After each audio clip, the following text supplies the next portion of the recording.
Presenting the classics of Sam P. Chaladurai. Sam P. Chaladurai அவர்களின் போதனை களஞ்சியத்திலிருந்து.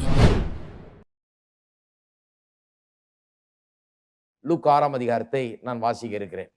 43 நல்ல மரமானது கெட்ட கனி கொடாது, கெட்ட மரமானது நல்ல கனி கொடாது. அந்தந்த மரம் அதனதன் கனியினால் அறியப்படும்.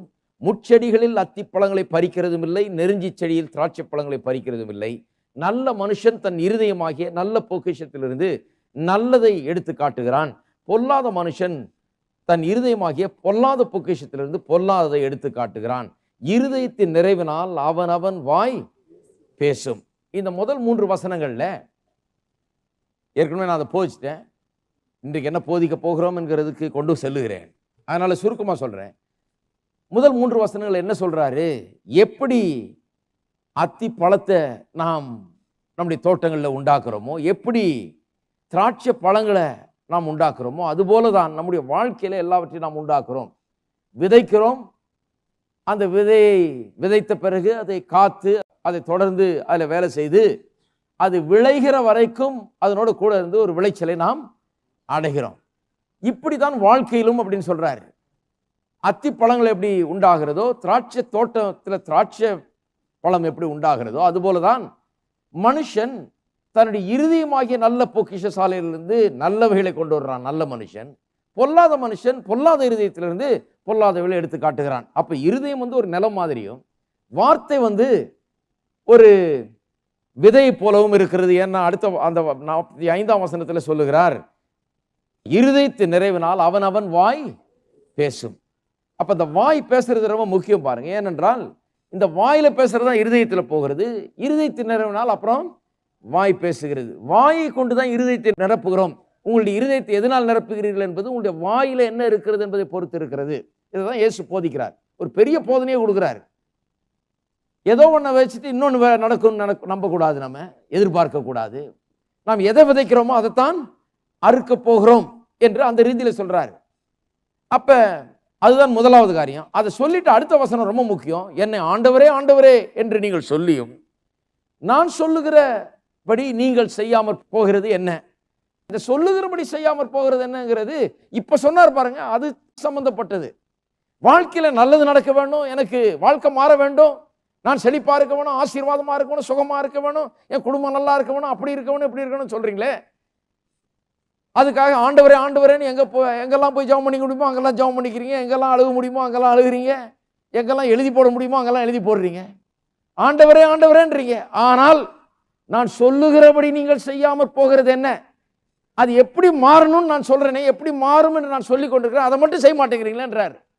சொல்லுகிறபடி நீ செய்யாமற் போகிறது என்னன்னு சொல்லிட்டு அப்புறம் சொல்றாரு பாருங்க, என்னிடத்தில் என் வார்த்தைகளை கேட்டு, இதை தான் நீ கவனிக்க போறோம், அவைகளின்படி செய்கிறவன் யாருக்கு ஒப்பா இருக்கிறான் என்று உங்களுக்கு காண்பிக்கிறேன். அப்ப என்ன சொல்றாரு? குறிப்பா என்னிடத்துல என் வார்த்தைகளை கேட்டுன்னா, குறிப்பா இந்த கான்டெக்ட்ல சொல்றதுனால நான் சொல்றேன், என்னிடத்துல இப்ப நான் எப்படி இருதயத்துல வார்த்தையை வைத்து இருதயத்தினரால் வாய் பேசுகிறது, எப்படி அத்திப்பழம் உண்டாகிறது போலதான் நம்முடைய வாழ்க்கையில நன்மைகளும் உண்டாகிறது அப்படின்னு நான் சொன்னேன் இல்லையா?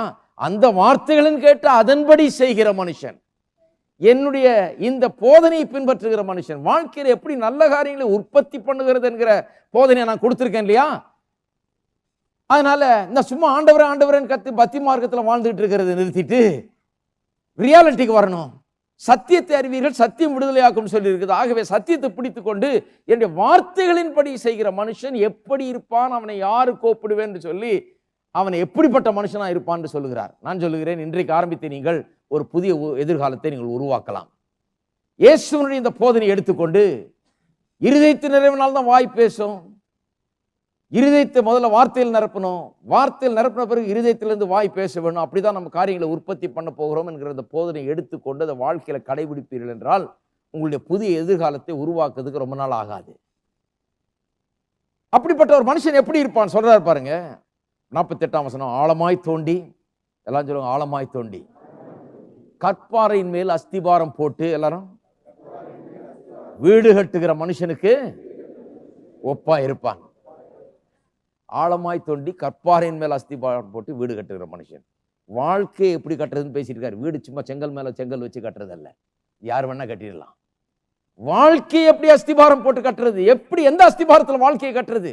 எதன் அஸ்திபாரத்தில் உங்களுடைய வாழ்க்கை இன்றைக்கு இருக்கிறது? கொஞ்சம் யோசித்து பாருங்க. நல்ல வார்த்தைகள் வாயிலிருந்து வருகிறதா? தேவனுடைய வார்த்தைகள் உங்களுடைய வாயில இருக்குதா? தேவனுடைய நம்பிக்கையின் வார்த்தைகள், விசுவாச வார்த்தைகள் உள்ளத்தை நிரப்புகிறதா? அதுதான் உங்களுடைய வாழ்க்கைக்கு அஸ்திபாரமா இருக்குதா? இன்றைக்கு நான் சொல்லுகிறேன், அநேக கிறிஸ்தவர்களுக்கு கூட அப்படி கிடையாது தெரியுமா? அவங்க இஷ்டத்துக்கு ஏதோ வாயில பேசிட்டு இருக்கிறாங்க, நடக்கிறது நடக்குது. அப்புறம் ஆண்டவர் என்னை அப்படி கைவிட்டாரு, ஆண்டவர் எனக்கு ஏன் அப்படி பண்ணாராக்கும், கடவுளை நம்ம நோக்கி பார்க்கறது இல்லையாக்கும், என்னை மறந்துட்டாராக்கும், என்னை கைவிட்டாராக்குன்னு சொல்றது. கடவுள் உங்களை கைவிட மாட்டேன்னு சொல்லி இருக்கிறார். அவர் பொய் சொல்லுகிறவர் கிடையாது. ஆழமாய் தோண்டி கற்பாறையின் மேல் அஸ்திபாரம் போட்டு, கற்பாறைன்னா என்ன? தேவனுடைய வார்த்தையை கேட்டதன்படி நடக்கிறது. எந்த வார்த்தையை? எப்படி புதிய ஒரு வாழ்க்கையை உருவாக்குவது என்கிறதை குறித்து அந்த போதனையை கேட்டு அதன் அஸ்திபாரத்தில் வீட்டை கட்டுவது. எப்படி நாளைக்கு நல்ல காரியங்கள் வாழ்க்கையில கொண்டு வர முடியும் என்று இயேசு எப்படி போதித்திருக்கிறாரோ அதை நான் எடுத்துக்கொண்டு அதை கேட்டு அதன் அஸ்திபாரத்திலே இந்த வீட்டை கட்டுவது. ஆழமாய் தோண்டி கற்பாரின் மேல் அஸ்திபாரம் போட்டு வீடு கட்டுகிற மனுஷனுக்கு ஒப்பாயிருக்கிறான். பெரும் வெள்ளம் வந்து நீரோட்டம் அந்த வீட்டின் மேல் மோதியும். வெள்ளம் ஊர்ல எல்லாரும் வெள்ளம் தான் வருது. வெள்ளம் வந்து நீரோட்டம் மோதியும் அதை அசைக்க கூடாமல் போயிட்டு. எல்லாம் சொல்லுங்க, அசைக்க கூடாமல் போயிட்டு. நான் சொல்லுகிறேன், இந்த கர்த்தருடைய வார்த்தையை கேட்டு எப்படி ஒரு புதிய வாழ்க்கையை நீங்கள் உருவாக்க முடியும், உங்கள் சூழ்நிலையில் எப்படி மாற்ற முடியும், புதிய சூழ்நிலை எப்படி உண்டாக்க முடியும் என்கிற இந்த போதனையை கேட்டு அதன்படி செய்வீர்கள் என்றால், எந்த வெள்ளம் வந்தாலும், எந்த நீரோட்டம் வந்து வீட்டின் மேல் மோதினாலும், நீங்கள் கட்டுகிற அந்த வாழ்க்கை அசைக்க கூட முடியாமல் போயிற்று எப்படி என்று கூட வாழ்க்கையா மாறும் இருக்கும். அசைக்க கூட முடியாமல் போயிற்று என்று உங்களை குறித்து எழுதப்படும். அதைத்தான் இன்றைக்கு பார்க்க போகிறோம். இதை எப்படி செய்வது என்பதை குறித்து சில காரியங்களை சொல்ல போகிறோம். வார்த்தைகளை குறித்து நிறைய போதிச்சிருக்கிறேன். இன்றைக்கு ஒரு காரியத்தை செய்ய போகிறேன். வார்த்தைகளை பல்வேறு வகைகளாக பிரிக்கலாம். நாம் பேசுகிற எல்லா வார்த்தையும் எடுத்துக்கோம். காலையிலேருந்து சாயந்தரம் வரைக்கும் நாம் பேசுகிற வார்த்தைகளை. இயேசு என்ன சொன்னாரு? மனுஷர் பேசும் ஒவ்வொரு வீணான வார்த்தைக்கும் நியாய தீர்ப்பு நாளிலே கணக்கோப்பு. நியாய தீர்ப்பு நாளில் எப்படி நடக்கும்னு நினைக்கிறீங்க? டேப் ரெக்கார்டரை போட்டு விட்டு நம்ம கடந்த 80 வருஷமா என்ன பேசிட்டு இருக்கோம்னு கேட்க சொல்லுவார். ரொம்ப பயங்கரமா இருக்கும். என்னென்ன பேசியிருக்கிறோம் எல்லாம் ரெக்கார்டு ஓடும். அவ்வளோ நேரம் ஆகாது, டக்குன்னு கேட்பீங்க. அது வேற மாதிரி, அது டகார்னு புரிஞ்சிடும். ஐயோ எல்லாம் தப்பு தப்பான வார்த்தைகளா வருதுன்னு. அப்படிதான் நியாயம் தீர்ப்பு. அவர் ஒன்றும் பேச ஒன்றும் பண்ண போறதில்லை. நீ பேசுறதே நீ கேளுப்பா. உன்னுடைய வார்த்தையினாலே நீ நீதிமான் என்று தீர்க்கப்படுகிறாய், உன்னுடைய வார்த்தையினாலே நீ குற்றவாளி என்று தீர்க்கப்படுகிறாய். அவ்வளவுதான் பாருங்க. ஆகவே இந்த வார்த்தைகள், நாம் காலையிலும் சாயந்தரம் வரைக்கும் பேசுகிற வார்த்தைகள் எப்படிப்பட்ட வார்த்தைகளாக இருக்க வேண்டும் பார்ப்போமா? நாம் பேசுகிற வார்த்தைகள் இந்த இயற்கை உலகத்தின் சூழ்நிலைக்கு எதிராக நாம் பேசுகிற வார்த்தைகளாக இருக்க முடியும். மார்க் எழுதின சுவிசேஷம் 11ஆம் அதிகாரத்தையும் ஏசாயா 41ஆம் அதிகாரத்தையும் கையில் எடுத்து வைத்துக் கொள்ளுங்க. ஏன்னா அங்கேயும் இங்கேயும் போயிட்டே இருக்க போகிறோம் ரெண்டு பக்கமும். மார்க் 11 திருப்பி வைத்துக் கொள்ளுங்கள். இது நல்ல எல்லாருக்கும் தெரிஞ்ச வசனம். மலையே நீ பெயர்ந்து சமுத்திரத்தில் தள்ளுண்டு போ என்று சொல்லி தன் இருதயத்தில் சந்தேகப்படாமல் ஒருவன் விசுவாசித்தால் அவன் சொன்னபடியே ஆகும்னு சொல்லியிருக்கு இல்லையா? அதை திருப்பி வச்சுங்க. அப்புறம் ஏசாயா 41 திருப்பி வைத்துக் கொள்ளுங்கள். அங்கே ஒரு சில வசனங்களை பார்க்க போகிறோம். இப்போ மார்க் 11க்கு போவோம். 22ஆம் வசனம். இயேசு அவர்களை நோக்கி, தேவனிடத்தில் விசுவாசம் உள்ளவர்களாக இருங்கள், எவனாகிலும் இந்த மலையை பார்த்து நீ பெயர்ந்து சமுத்திரத்திலே தள்ளுண்டு போ என்று சொல்லி. அதாவது விசுவாசம் எப்படி வேலை செய்கிறது என்று காண்பிக்கிறார். எந்த இயேசு இருதயத்தின் நிறைவினால் வாய் பேசுன்னு சொன்னாரோ, எந்த இயேசு நல்ல மனுஷன் தன் நல்ல இருதயமாய் பொக்கிஷசாலையில் இருந்து நல்லவில் எடுத்து காட்டுறான்னு சொல்றாரோ, இந்த வார்த்தைகளை பற்றி எப்படி போதிக்கிறார் அவர். அதே இயேசு தான் இங்கே சொல்றாரு, விசுவாசம் ஒருவனுக்கு இருந்தால் அவன் இப்படித்தான் அதை செயல்படுத்த வேண்டும். அவனுக்குள்ள விசுவாசம் இருந்தால் எப்படி செயல்படுத்துகிறான்? அவன் பேசுகிறான், எவனாகிலும் இந்த மலையை பார்த்து நீ சமுத்திரத்திலே தள்ளுண்டு போ என்று சொல்லி. அப்ப என்ன சொல்றாரு? ஒரு மலை வந்து குறுக்க நிக்குது. வாழ்க்கையில ஒரு பெரிய மலை போன்ற ஒரு பிரச்சனை வந்து குறுக்க நிக்குது. இந்த மலையை பார்த்து எனக்கு இடையூறு பண்ணுகிற, எனக்கு தடங்களா இருக்கிற, என்னுடைய முன்னேற்றத்தை தடுத்து நிறுத்துகிற, என்னுடைய சந்தோஷத்துக்கு எதிராக இருக்கிற இந்த மலையை பார்த்து நான் பேச வேண்டும் சொல்லுகிறார். உங்களுடைய வார்த்தைகள் முதலாவது எந்த வகையை சேர்ந்தவர்களாக இருக்க வேண்டும்? நீங்க வாயை திறந்து பேசுனீங்கன்னா ஒண்ணு எதையாவது மலையை பார்த்து பேசுற வார்த்தையா இருக்கணும். அது ஏதாவது ஒரு மலையோ, எதையாவது ஒரு சூழ்நிலையோ, எதையோ ஒரு பிரச்சனையோ பார்த்து அந்த பிரச்சனைகள் ஒன்றுமில்லாமற் போக வேண்டும் என்கிற ரீதியிலே, அந்த சூழ்நிலையிலே, அந்த இயற்கை உலகத்திலே உங்களுக்கு ஏற்படுகிற இடையூறுகள், நீங்கள் சந்திக்கிற பிரச்சனைகள், இவைகளுக்கு எதிராக ஏவப்படுகிற வார்த்தைகளாக உங்கள் வார்த்தைகள் இருக்க வேண்டும். சும்மா வீணான வார்த்தைகள் பேசக்கூடாது, ஒரு பர்பஸோடு பேசணும். இந்த மலையை நகர்த்துறதுக்கு, இந்த மலையை தெரியறதுக்கு, ஒன்றுமில்லாமல் ஆக்குறதுக்கு வார்த்தைகள். ஏன்னா வாயில் அதிகாரம் உள்ளவர்களாம் வைத்துட்டார் கடவுள் நம்மளை. நாம் வாழப்போகிறோமா அல்லது அழிந்து போக போகிறோமாங்கிறது நம்முடைய வார்த்தையில் இருக்கிறது. நாவின் அதிகாரத்தில் தான் ஜீவன மரணம் இருக்கிறது. ஆகவே நாம் எப்படி பேச போகிறோம்ன்றது முக்கியம். மலையை பார்த்து பேசுகிற வார்த்தைகளாக அவைகள் இருக்க வேணும். அதனால தான் சொல்றாரு ஏசாயா 41, அதை மார்க் பண்ணணும், அப்படியே வச்சுங்க, திருப்பி வர போறேன். ஏசாயா 41 சொல்றாரு 10ஆம் வசனம், நீ பயப்படாதே, நான் உன்னுடனே இருக்கிறேன், திகையாதே, நான் உன் தேவன், நான் உன்னை பலப்படுத்தி உனக்கு சகாயம் பண்ணுவேன், என் நீதியின் வலகரத்தினால் உன்னை தாங்குவேன். எப்படி தாங்க போகிறாரு? எப்படி பலப்படுத்த போறாரு? எப்படி சகாயம் பண்ண போகிறாரு? 15ஆம் வசனத்தை பாருங்க. இதோ போரடிக்கிறதற்கு நான் உன்னை புதிதும் கூர்மையுமான பற்கள் உள்ள எந்திரமாக்குகிறேன். கர்த்தர் சகாயம் பண்ண போறாருன்னு நீங்க நினைச்சிட்டு இருக்கீங்க அவர் அங்கிருந்து இறங்கி வர போறாருன்னு. அவர் தான் இறங்கி வர்றதில்லைன்னு சொல்லிட்டேன். அவர் ஒரு தடவை இறங்கி வந்தாரு, எல்லாம் பண்ணிட்டு மேலே போய் என்ன பண்ணிட்டாரு, இப்போ உட்கார்ந்துட்டாருன்னு சொன்னா அவர் இனிமே ஒன்றும் பண்ண போறது இல்லை. நம்மை கொண்டுதான் அவர் வேலை செய்ய போறாரு. அவருடைய வார்த்தையை நம்முடைய உள்ளத்திலேயும் நம்முடைய வாயிலையும் வைத்து அதன் மூலமாக தான் இன்றைக்கு எதையாவது ஒன்றை நமக்கு செய்கிறார். அப்ப கர்த்தர் எனக்கு சகாயம் பண்ணுவார், கர்த்தர் என்னை பலப்படுத்துவார், கர்த்தர் எனக்கு வெற்றியை தருவார்னா எப்படி தருவாரு? இதோ போரடிக்கிறதற்கு நான் உன்னை புதிதும் கூர்மையுமான பற்கள் உள்ள என்னவாக்குகிறேன், எந்திரமாக்குகிறேன். எத்தனை பேருக்கு தெரியும் நீங்க கூர்மையுள்ள பற்கள் உள்ள எந்திரம்? மிஷின். என்ன மிஷினு?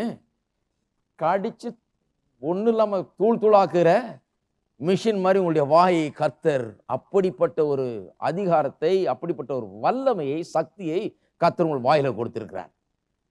அவர் சொல்லுகிறார், கூர்மையான பற்கள் உள்ள எந்திரமாக்குகிறேன், நீ மலையை மிதித்து நொறுக்கி குன்றுகளை பதருக்கு ஒப்பாக்கி விடுவாய். மலையை என்ன பண்ணுவீங்களா நீங்க? மலைய வாயாலேயே ஒண்ணும் இல்லாம ஆக்கி பதறு கோப்பாக்கிடுவீங்கன்னா, தூசி கோப்பாக்கிடுவீங்கன்னு அர்த்தம். எதனால? வாயினால, புல்டோசர்னால அல்ல. எப்பேற்பட்ட மலை போன்ற பிரச்சனையில கூட உங்களுடைய வாயை கூர்மையான எந்திரமாக்கி, இந்த கூர்மையான எந்திரத்தை கொண்டு அந்த பிரச்சனைகளை இந்த வார்த்தைகளை கொண்டு அப்படியே பதரை பறக்க விடுறது போல, தூசி தூசி ஆக்குறது போல நான் ஆக்கும்படியாக உங்களுக்கு புதிதும் கூர்மையான எந்திரங்களாக உங்களை மாற்றுகிறேன் என்று அவர் சொல்லுகிறார். அவர் சொல்றாரு, மலைகளை மிதித்து நொறுக்கி. எல்லாம் சொல்லுங்க, மலைகளை மிதித்து நொறுக்கி. இப்போ உங்க பிரச்சனை என்ன பண்ண போறீங்க? மிதித்து நொறுக்கி. பெரிய பிரச்சனை அப்படின்னு சொல்லாதீங்க, மிதித்து நொறுக்கி. வாயில வார்த்தைகள் கரெக்டா இருந்ததுன்னா அந்த மனுஷனுடைய வாழ்க்கையில வல்லமை அவ்வளவு அதிகமா இருக்கும். எப்பேற்பட்ட மலை போன்ற பிரச்சனையும் காலில் கீழே போட்டு மிதித்து நொறுக்குகிறவனா இருப்பான். மலையை மிதித்து நொறுக்கி குன்றுகளை பதருக்கு ஒப்பாக்கி விடுவாய், அவைகளை தூற்றுவாய், அப்பொழுது காற்று அவைகளை கொண்டு போய் சுழல் காற்று அவைகளை பறக்கடிக்கும். நீயோ கர்த்தருக்குள்ளே களிகூர்ந்து இஸ்ரவேல் பரிசுத்தருக்குள்ளே மேன்மை பாராட்டி கொண்டு இருப்பாய். அப்ப பாருங்க என்ன சொல்லுகிறார் என்று. 10ஆம் வசனத்தை திருப்பி பாருங்க. நீ பயப்படாதே, நான் உன்னே இருக்கிறேன், திகையாதே, நான் உன் தேவன், நான் உன்னை பலப்படுத்தி உனக்கு சகாயம் பண்ணுவேன், என் நீதியின் வலக்கரத்தினால் உன்னை தாங்குவேன். எப்படி தாங்க போகிறாரு? எப்படி அவர் நம்மளை பலப்படுத்த போறார்? எப்படி பிரச்சனைகளை மேற்கொள்ளக்கூடிய சக்தியை தர போறார்? எப்படி நமக்கு அந்த மலைகளை மிதிக்கக்கூடிய சக்தியும் பதரை போல் ஆக்குகிற ஒரு சக்தியும் எப்படி நமக்கு தரப்போகிறார்னு சொன்னா, வாயின் மூலமாக அதை தருகிறார். கூர்மையுள்ள பற்களுள்ள எந்திரம் போல வாய் ஆக போகுதான். அப்படின்னா என்ன அர்த்தம்? நான் விசுவாச வார்த்தைகளை என்னுடைய வாயில வைத்து தேவனுடைய பிரச்சனைகள் குறித்து என்ன சொல்லுகிறாரோ அந்த வார்த்தைகளை என்னுடைய வாயில வைத்து நான் அதை பேசும்போது எனக்குள்ளாக இருக்கிற தேவனுடைய வல்லமை எனக்குள்ளாக இந்த எழும்பி அந்த மலைகளை நான் மிதித்து போடும்படியாய் செய்கிறது. அவைகளை பதறுக்கொப்பாய் ஆக்கும்படியாக எனக்குள்ளாக இருந்து ஒரு அபிஷேகமும் வல்லமையும் கிளம்புகிறது. ஹலோ, வார்த்தையை பேசும்போது மலைகளை மிதிக்கிறவனாக, ஒன்றுமில்லாமல் ஆக்குகிறவனாக நான் மாறுகிறேன். வார்த்தையை பேசும்போது பிரச்சனைகளை தூள் தூளாக்குகிறவனாக நான் மாறுகிறேன் என்று அவர் சொல்லுகிறார். இருக்கீங்களா?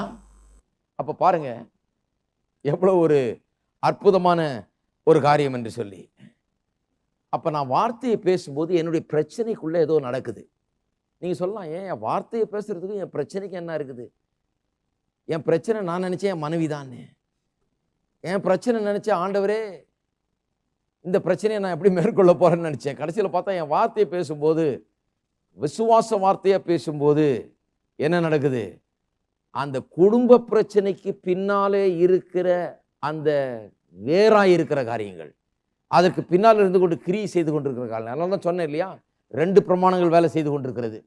இந்த உலகத்திலே இருக்கிற எல்லாமே 2 பிரமாணங்களில் ஒன்றை கொண்டு இயங்கி கொண்டிருக்கிறது. ஒன்று பாவம் மரணம் என்கிற பிரமாணம், இன்னொன்று கிறிஸ்து இயேசுக்குள்ளாக உள்ள ஜீவனுடைய ஆவியின் பிரமாணம். இந்த பாவம் மரணம் என்கிற பிரமாணம் அழிக்கிற பிரமாணம் கீழே தள்ளி கொண்டிருக்கிறது. பிசாசு அதை இயக்கி கொண்டிருக்கிறான் பாவம் வந்த நாள்ல இருந்து. கிறிஸ்து இயேசுக்குள்ளான ஜீவனுடைய ஆவியின் பிரமாணம் என்கிறது இயேசு நமக்காக நம் சார்பில் இருந்து கொண்டு அதை இயக்கி கொண்டிருக்கிறார். நாம் அதை எப்படி இயக்குகிறோம், அதை எப்படி செயல்படுத்துகிறோம் என்று சொன்னால் நம்முடைய வாயினாலே தான். நான் வாயில பாவம் மரணம் என்கிற பிரமாணத்தின் வார்த்தைகளை வைத்தேன் என்று சொன்னால் அந்த பாவம் மரணம் என்கிற பிரமாணம் கிரியை செய்ய ஆரம்பித்து விடுகிறது. அதனுடைய இழுப்புக்குள்ளாக நான் வந்து விடுகிறேன். அதனுடைய ஃபீல்ட் ஆஃப் ஒர்க்குள்ள நான் வந்துடுறேன். அது எந்த மண்டலத்தில் வேலை செய்கிறதோ அதுக்குள்ள நான் என்னை போட்டுக் கொள்ளுகிறேன். அப்ப என்ன ஆகிறது? நான் என்னுடைய வார்த்தையினாலே அந்த பாவம் மரணம் என்கிற பிரமாணத்தை என்னுடைய வாழ்க்கையில கிரியை செய்ய வைத்து விடுகிறேன். அதனால தான் பாவம் மரணம் என்கிற பிரமாணத்தின் வார்த்தைகள் நம்முடைய வாயில இருக்கக்கூடாது.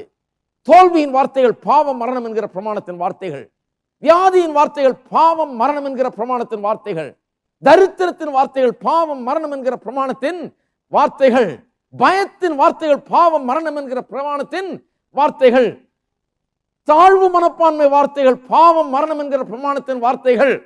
நரக அக்கினியினால் பிசாசானவன் ஜனங்களுடைய வாயை அந்த நரகத்தின் தீயினால் பற்ற வைத்து இந்த பாவம் மரணம் பிரமாணத்தை வேலை செய்ய வைத்து அப்படியே புவியீர்ப்பு பிரமாணம் எப்படி எல்லாரையும் கீழே இழுத்துருது, அது போல கீழே இழுக்க வைக்கிறான். நான் என்ன பண்ணணும்?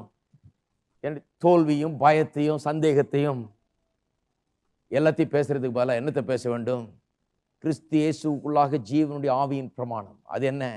வெற்றியை பேசுகிறது, ஜெயத்தை பேசுகிறது, செழிப்பை பேசுகிறது, சுகத்தை பேசுகிறது. இதை பேசும்போது நான் அதை செயல்படுத்த ஆரம்பிக்கிறேன். அப்ப என்னுடைய வாயினால் தான் அதை செயல்படுத்துகிறேன். பரலோகமும் எனக்காக காத்து கொண்டிருக்கிறது, நரகமும் பிசாசானவனும் காத்துக்கிட்டு இருக்கிறான். வாய் எப்படி கொடுத்தா அவன் எழுத்துறான், அப்படி கொடுத்தா பரலோகத்தின் வல்லமையே எனக்காக கிரியை செய்கிறது. தேவதூதர்களோட எனக்கு உதவி செய்யறாங்க. அப்ப நான் தான் ஒரு ராஜா மாதிரி தினந்தோறும் உட்கார்ந்து கொண்டு நான் என்ன பண்ணி கொண்டிருக்கிறேன்? வார்த்தைகளை தினந்தோறும் சூஸ் பண்ணுகிறதன் மூலமாக என்னுடைய வாழ்க்கை எந்த திசையில போகும் என்கிறதை நான் நிர்ணயித்துக் கொண்டிருக்கிறேன் தினந்தோறும். எவ்வளவு வித்தியாசமான ஒரு கண்ணோட்டம் பாருங்க. எல்லாம் என்ன சொல்றாங்க? என்ன நடக்க போதோ ஆண்டவருக்கு தான் வெளிச்சம். ஆண்டவருக்குள்ள பார்த்துட்டு இருக்கிறார். என்ன நடக்க போகுது, இன்னைக்கு எப்படி நடக்க போகுது, ஏது நடக்க போகிறது என்பதை என்ன பண்ணிட்டு இருக்கார் ஆண்டவர்? நம்மை பார்த்து கொண்டிருக்கிறார். உன்னுடைய வாய் எப்படி போக போகிறது? எதை நீ தெரிந்து கொள்கிறாய்? ஜீவனை தெரிந்து கொள்கிறாயா, மரணத்தை தெரிந்து கொள்கிறாயா, நன்மை தெரிந்து கொள்கிறாயா, தீமையை தெரிந்து கொள்கிறாயா? நன்மையை தெரிந்து கொண்டால் என்னுடைய வார்த்தையை பேசினால் பரலோக தூதர்கள் கூட அந்த வார்த்தையின் சத்தத்தை கேட்டு நமக்கு அதன்படி செய்கிற பலத்த சௌரியவான்கள் அவர்கள். பரலோக தூதர்கள் இறங்கிடுறாங்க நமக்காக வேலை செய்யறதுக்கு. ஆனால் இந்த வாயை நரகத்தின் வார்த்தைகளை பேச உபயோகப்படுத்தினால் உடனே அந்த நரகத்தின் சக்திகளுக்கு நாம் அடிமையாகி விடுகிறோம். அவைகள் நமக்கு கிரியை செய்ய ஆரம்பித்து விடுகிறது. அந்த பொல்லாப்புகள்லாம் இங்கே நடக்க ஆரம்பித்து விடுகிறது. அப்ப அந்த ஆவிக்குரிய மண்டலத்திலே காரியங்கள் நடக்கிறது பாருங்க. இயேசுவும் தேவதூதர்களும் நமக்காக அங்கே கிரியை செய்கிறார்கள். நம்முடைய வார்த்தைகள் அவ்வளவு வல்லமை வாய்ந்ததாக இருக்கிறது. பரலோகத்தின் வல்லமையை நமக்காக செயல்பட வைக்கிறது. அந்த பரலோகத்தின் வல்லமை காட்டிலும் நரகத்தின் வல்லமை பெருசு ஒன்றும் கிடையாது. அந்த நரகத்தின் வல்லமை ஒன்றும் இல்லாமல் ஆக்குகிறது இந்த பரலோகத்தின் வல்லமை. இருக்கீங்களா?